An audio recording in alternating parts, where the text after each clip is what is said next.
Sandra Erickson. I'm the vice chair. Hold on here. The vice chair of the Housing, Land Use, and Economic Development Committee meeting. This is the Bronx Community Board 7's committee meeting. As I just stated, the committee agenda is as follows.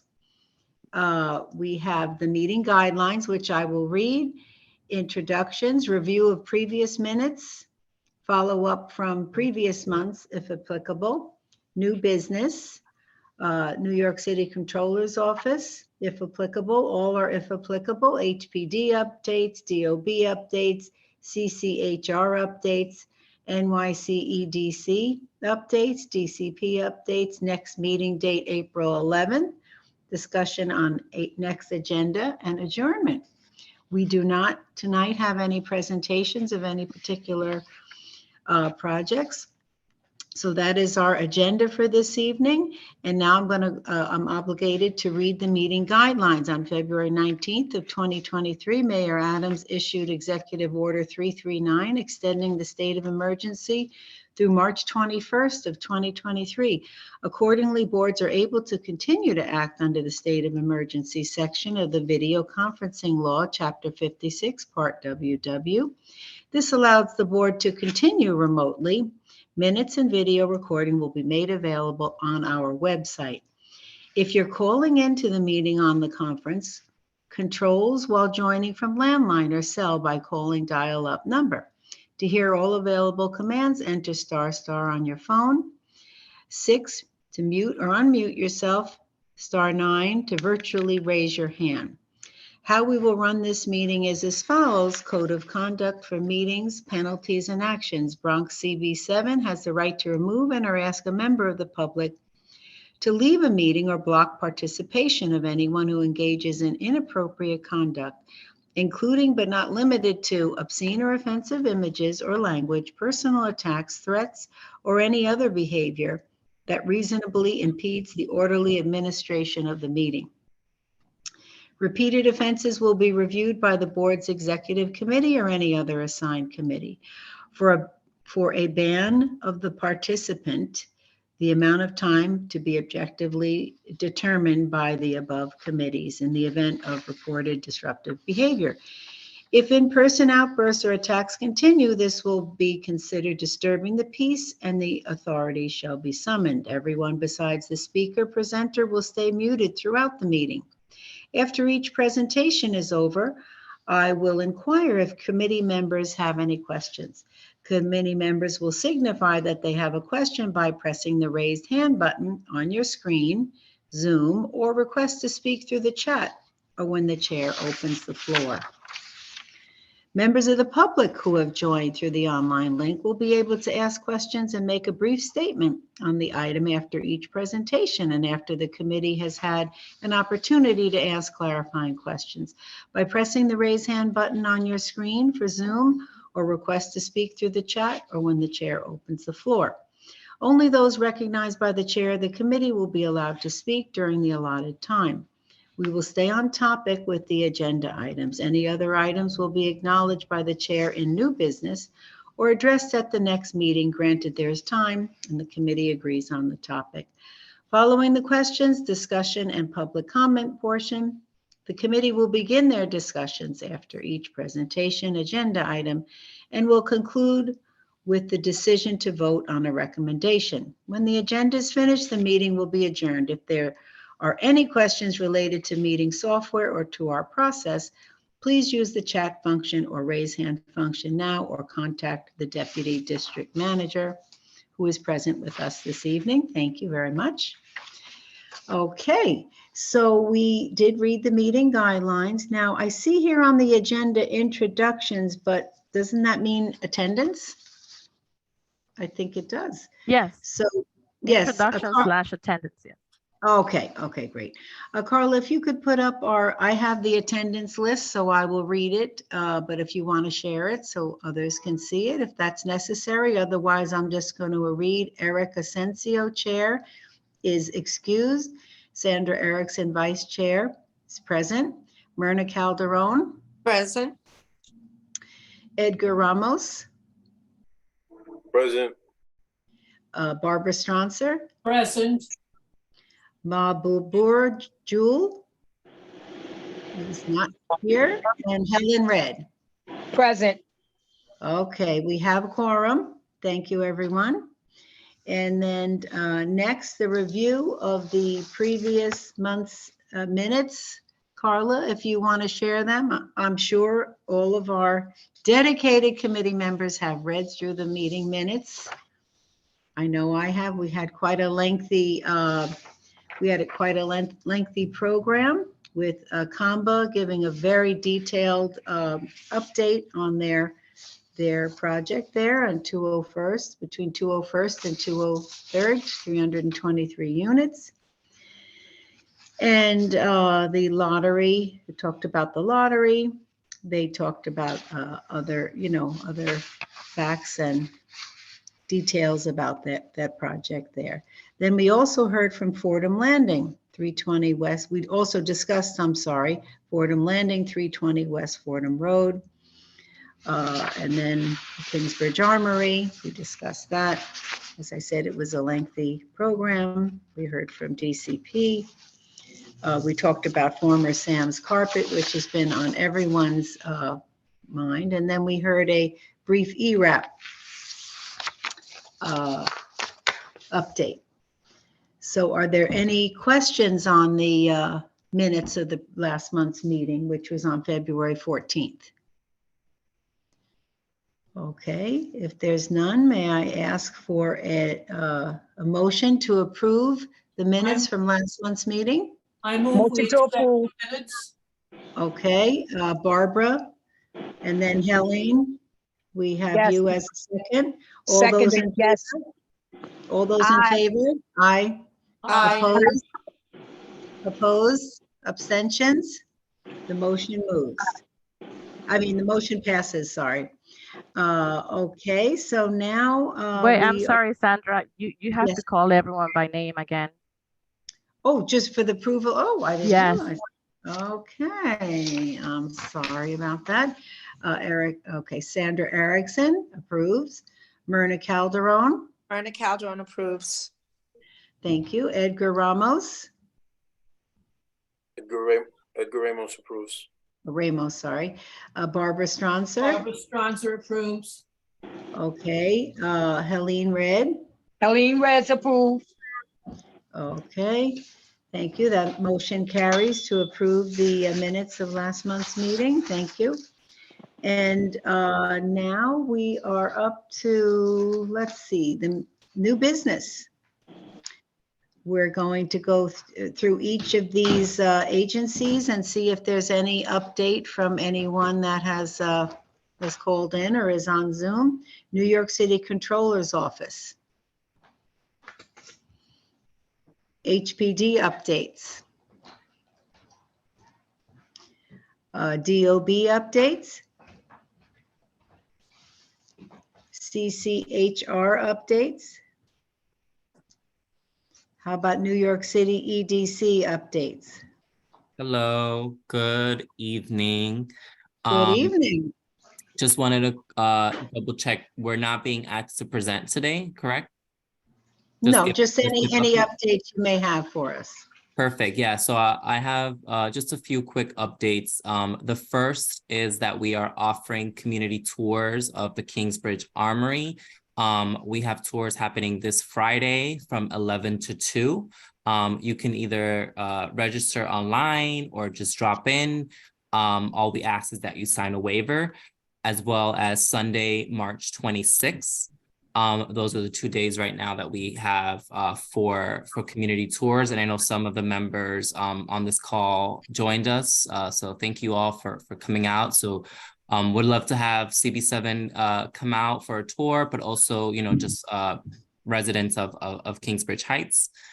So that's the first update.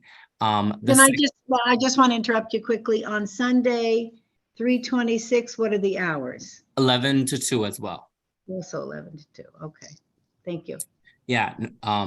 The second update is that on this Thursday, the 16th, we are having a workshop, a virtual workshop called How Projects Are Financed.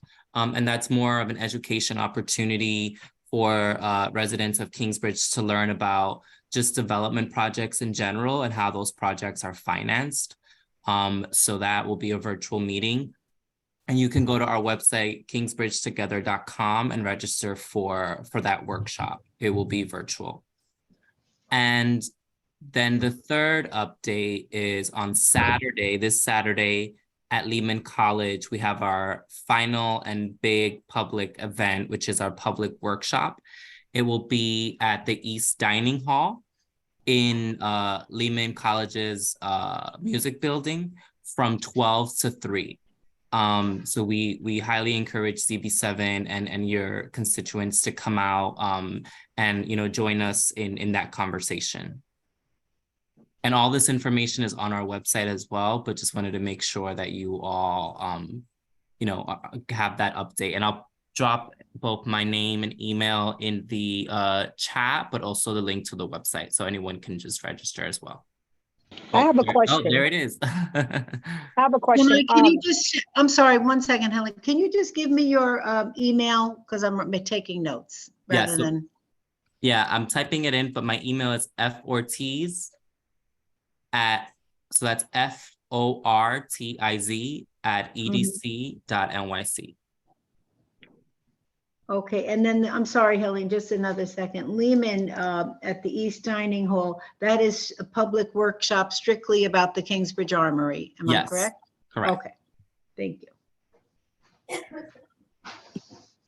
Oh, I'm sorry. I realized I hadn't turned on my camera. It's been one of those days. I just have a basic question for, you said the workshop, the one you're doing is Sunday at what time? No, the workshop is Saturday. Saturday, but what are you doing Sunday? I missed it for a minute. So the first update was that we have community tours of the Kingsbridge Armory of the Drill Hall, both this Friday from 11 to 2 and Sunday, March 26th from 11 to 2.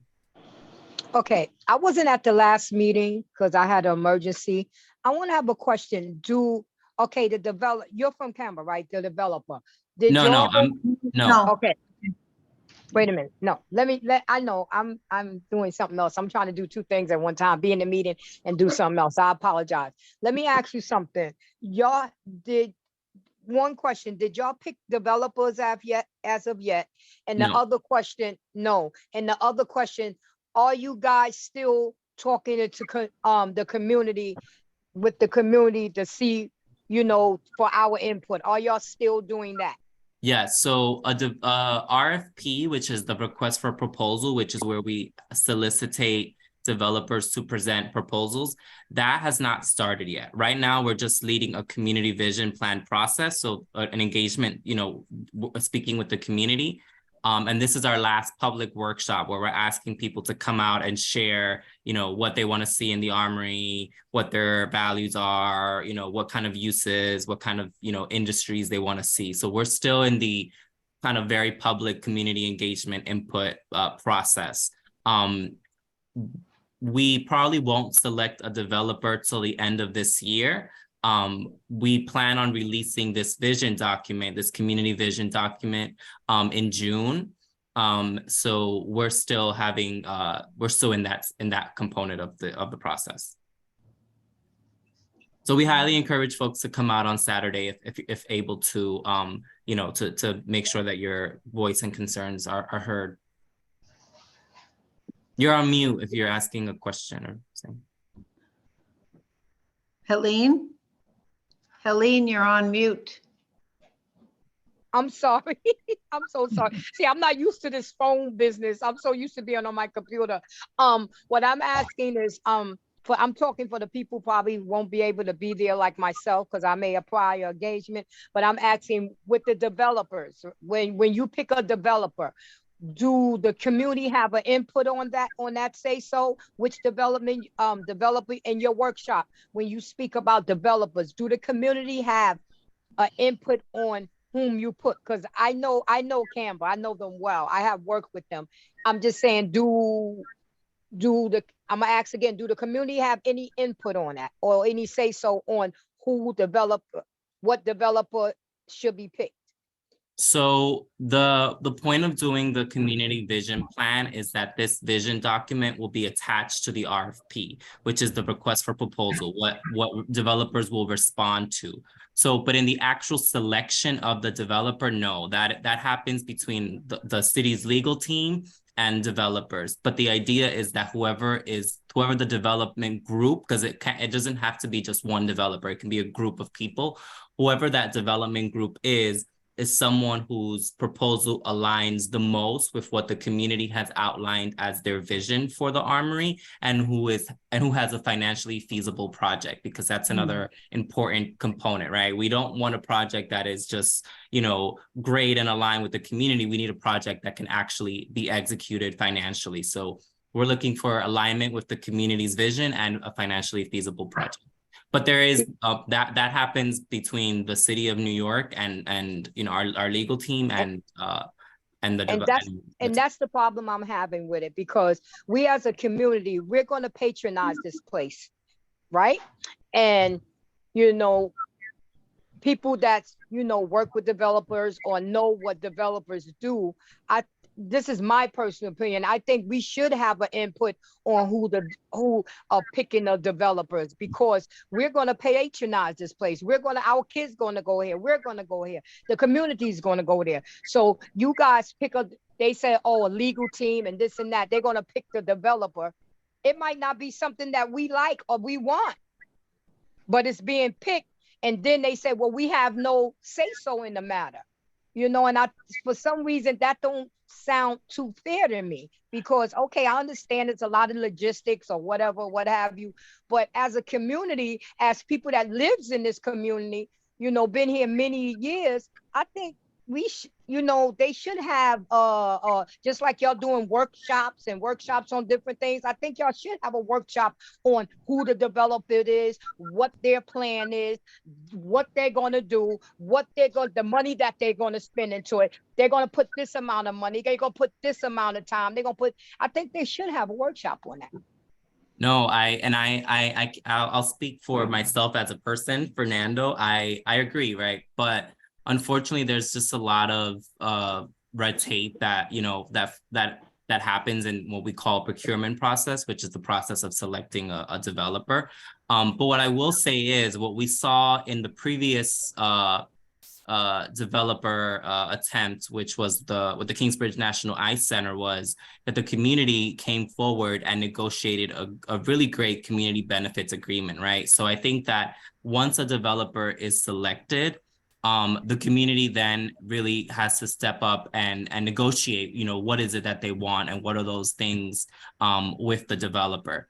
And I think the reason that the city of New York has kept the procurement process to, or has excluded community members, anyone, general public, from RFPs, from developer selection processes, is because of conflicts of interest, right? Because let's say if we all are able to sit in the room and select a developer, come together and select a developer, I think what the city is kind of always afraid that could happen is, we don't know if, one of the developers is my cousin or a friend of mine, or has, paid me money to vote for that person, or if there's a vested interest, right, for why I want this developer to be selected. And then you might have a different interest in why you want.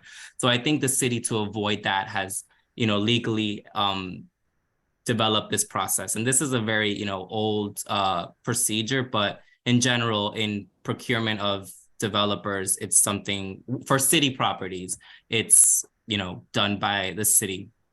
So there's not going to be any workshop on class when the developer is picked, about who letting the community know who this developer is, what this developer put in it, how much the developer going to put in it. It's not going to be any workshop on that. So what I will say is, one of the things that we are planning on doing is, once we get all of the proposals from developers, we are planning to host what we call blind dating event.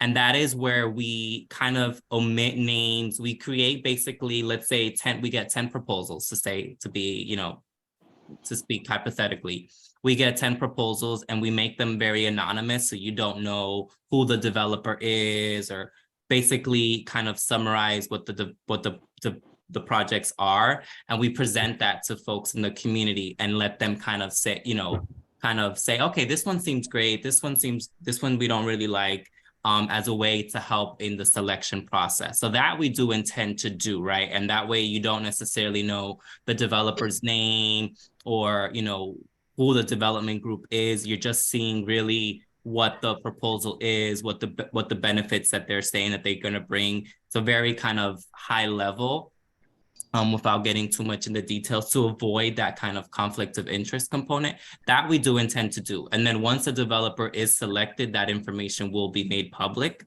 And that is when that information is public, that's when the community then can negotiate officially with the developer for any extended agreements or benefits that they want. And nothing is final till it's final, right? So I'm if just saying it's okay. I'm just saying Helene, okay, I but just it want to, just Helene, don't I just sound wanna- correct. Just don't sound Helene, politically correct to me. Helene, But I it's just okay. want to add, Helene, that I know a little bit about the process and the vetting that goes on in these types of RFPs are extensive. Sponsor review, integrity review.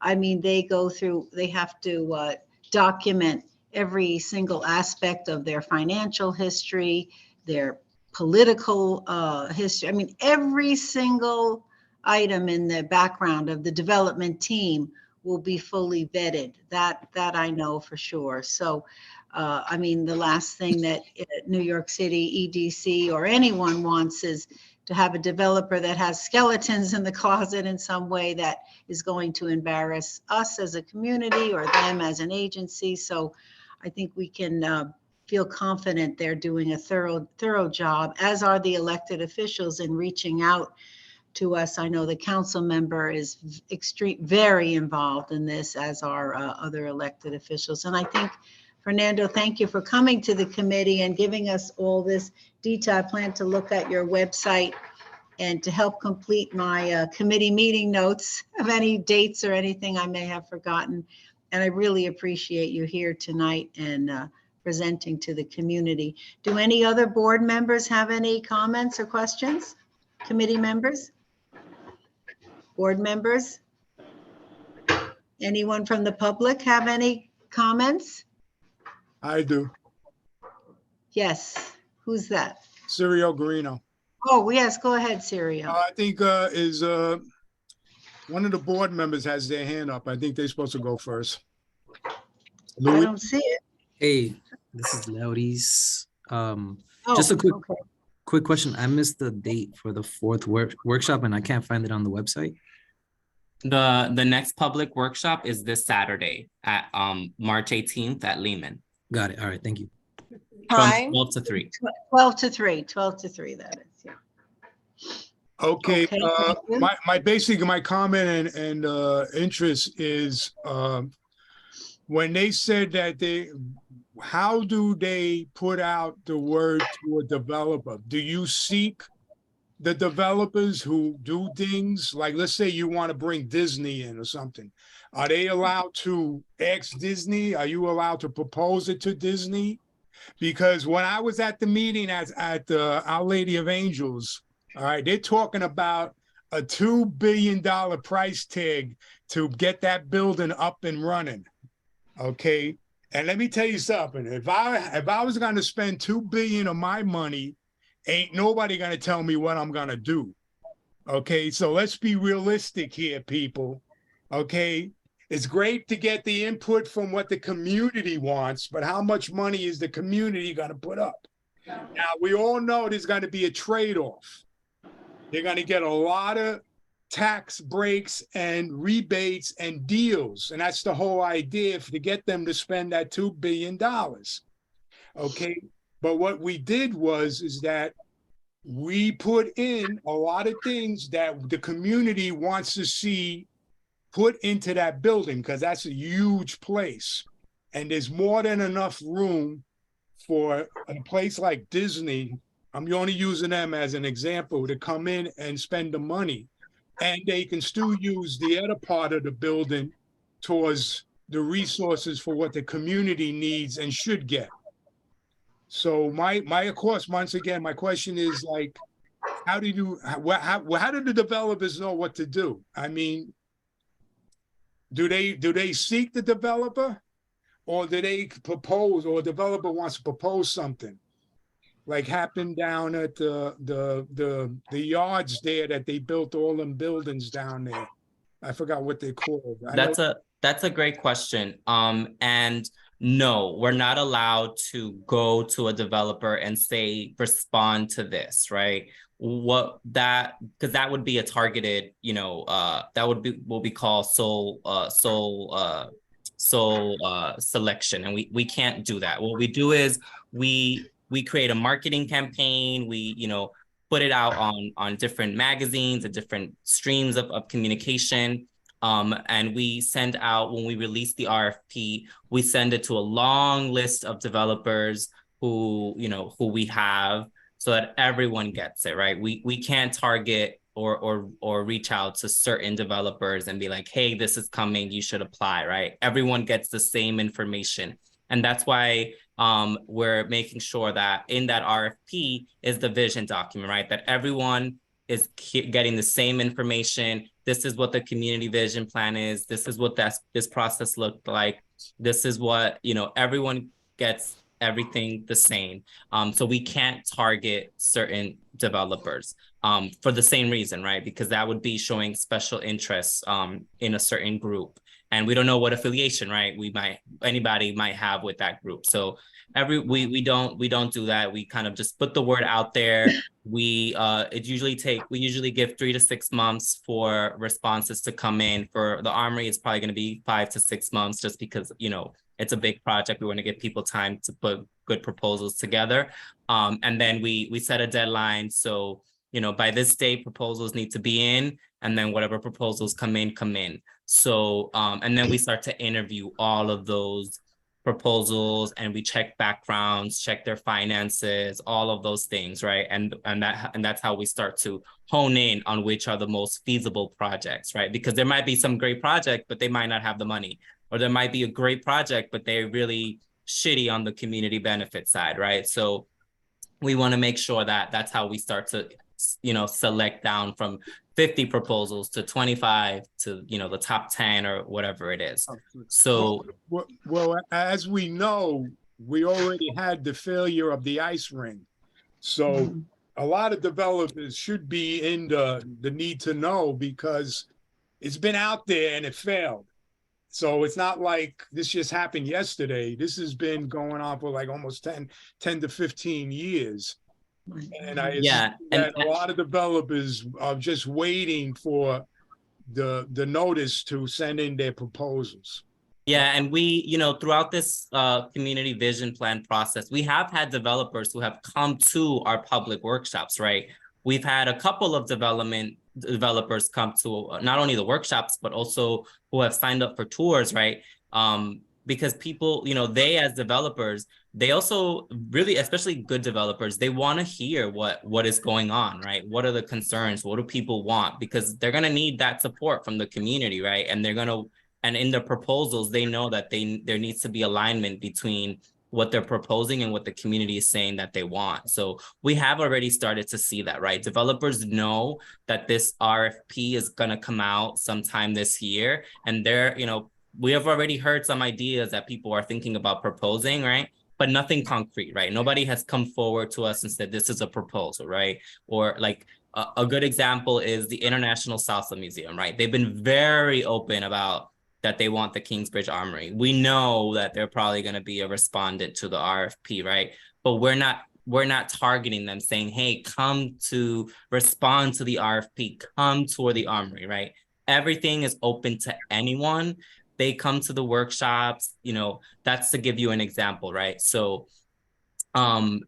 developers know that this is coming, and, and have already started to, to move. And so I'm very hopeful that this time around we get really great responses. And I think, one of the things that we've really heard so far in this process, or two of the things that we've really heard in this process that are very important is, one, we've heard continuously that the need for youth for prioritizing youth, right? Whether it's programming for youth, a recreational space for youth, but the prioritization of youth in the redevelopment, and economic engine, right? A place that creates jobs and not retail minimum wage jobs, a place that can create good career paying jobs for people in the community, right? So I think that developers are hearing that already, that's what the community is advocating for a lot. So I feel like we're going to hopefully get a lot of great responses that are oriented around,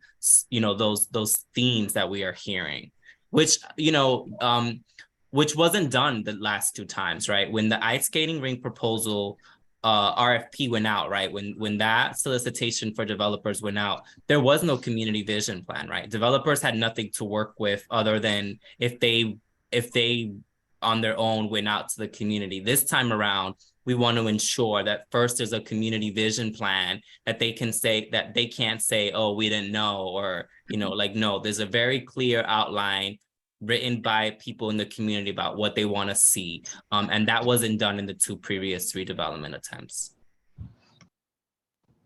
Well, thank you for that. I know the development community in housing is very small. I'm sure commercial development of this magnitude is even smaller. The list of developers who, as you said, have the bandwidth and the financial backing to be able to take on this project. Plus, I think they know there's a lot of community groups and eyes on them. So some people will, you know, welcome that, and others will say, oh, I hope, why bother, you know, but it's very exciting. You know, obviously this board has been through a lot over the decades, and we're extremely excited about it. And are there any other questions or comments from anyone in the meeting? AJ, go ahead. Hello, can you hear me? Yes, we hear you fine. Yeah, I was actually on the tour. It was very lovely, very informative, very cold. So, Cold. yeah. I was going to say. Yeah, it was rainy that day as well. So, but yeah, great job. that. Can't wait to actually see something. I'm here for a convention center, film studio. Bring back the racetrack. Let's have an event space. There's not much to do in the neighborhood, so let's make something fun to do, guys. Yes, yes. Thank you for that. Appreciate that. Anyone else? Okay, I don't see any other comments. Again, thank you, Fernando, and we appreciate you here. Come every month if you can, or every other month, whenever you're available. Yes, no, every month send us the invite, and we'll definitely, whether it's myself or one of my colleagues, but we'll definitely be here. Okay. Thank Carla. you. Carla will definitely do that. And next we have DCP. Any updates? Hi, everyone. Yes, a very quick update. I was requested last month to ask the applicant of Fortham Landing about any update and potentially them presenting. I just wanted to let you know that I did contact them immediately, and it's my understanding that they had a site visit / tour with some representatives of the city, of the community board. I believe here Carla was there. Correct me if I'm wrong. And they were questioned a few things that they were not ready to answer. So they requested to have more time for preparing the presentation that they want to show to you. And they will, they are targeting for April. So 1 month, they will present their progress on the project. Oh, that's great. Thank you very much. Carla, do you have anything to add to that?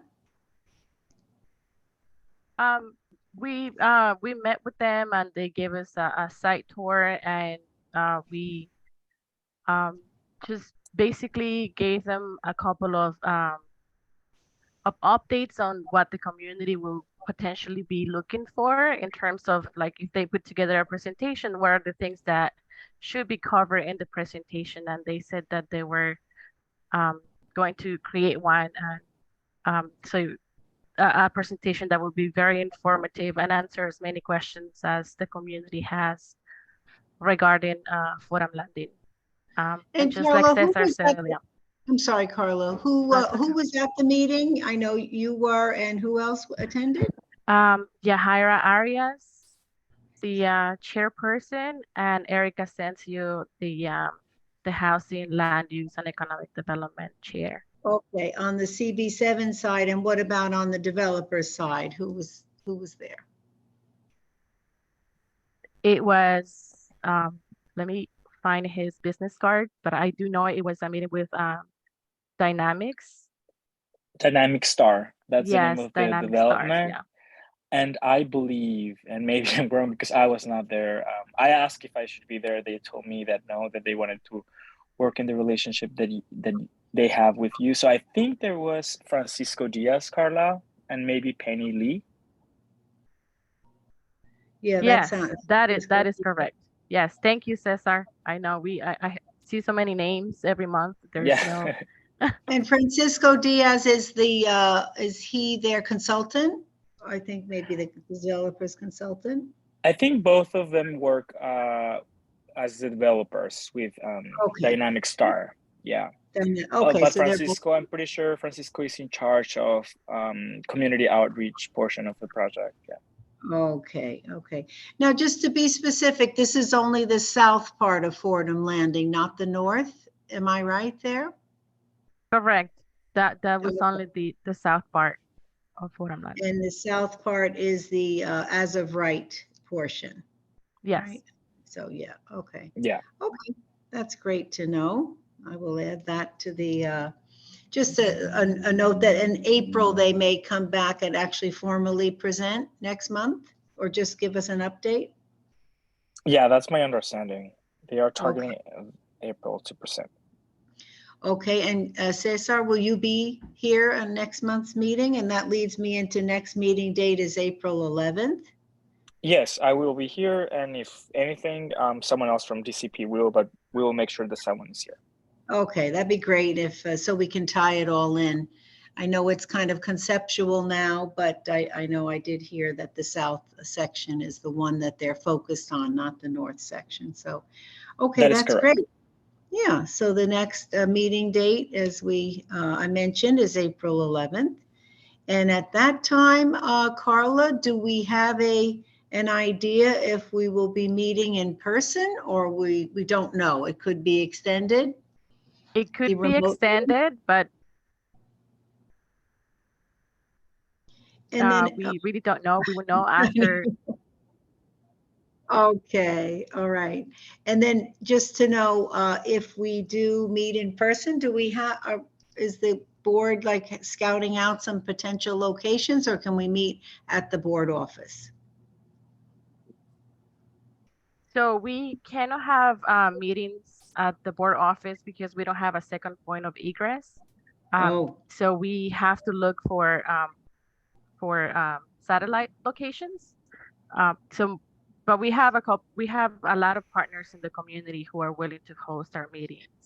Oh, great. I know over the years, some of the developers have offered their community rooms, like the Bedford on Webster. I know they have a community room, and probably there's a good deal of them that do by then, because we don't, we're not a large group like the full board. So would be great. So I guess you'll keep us posted on that. Yes, and absolutely. Thank you. And any discussion, well, for our next agenda, we already have the Fordham Landing, and then EDC. You have a hand up, Sandra. Well, okay, Myrna, just one second. So I'll just go through the discussion of the next agenda. So we do have the DCP and the Fordham Landing, and then we will have something, maybe perhaps another update on the Kingsbridge Armory, with maybe some feedback as to how the visioning session went, public workshop at Lehman, and anything else that does come up by that time. Go ahead, Myrna, please. Yeah, so I just have a comment.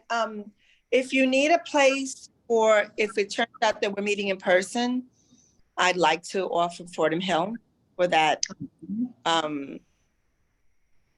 committee meeting, since Fordham Hill is going to be directly affected by whatever they put there. So I'm sure people from Fordham Hill will probably want to know what's going on anyway. So I'm offering it if you need it for the committee meeting. Okay. Okay, thank you so much. Anything else? Anyone else have anything to add? If not, it is now 7:18, maybe a record for this committee Yeah. to end. I will ask from a committee member for a motion to adjourn. I move we adjourn the meeting. And do I have a Second the second? motion. Second the Oh. motion. to adjourn. Okay, thank you, Helene. All those in favor on the committee? Aye. Aye. Carla, do I have to go through the attendance for the No, adjournment? not for closing the meeting, no. Okay, okay, that's good. Again, Have a thank nice you. night. Thank you, everyone, for joining us, and we'll look forward to seeing Eric at Good night. our meeting. Good night, everyone. Thank you. Good Good job, son.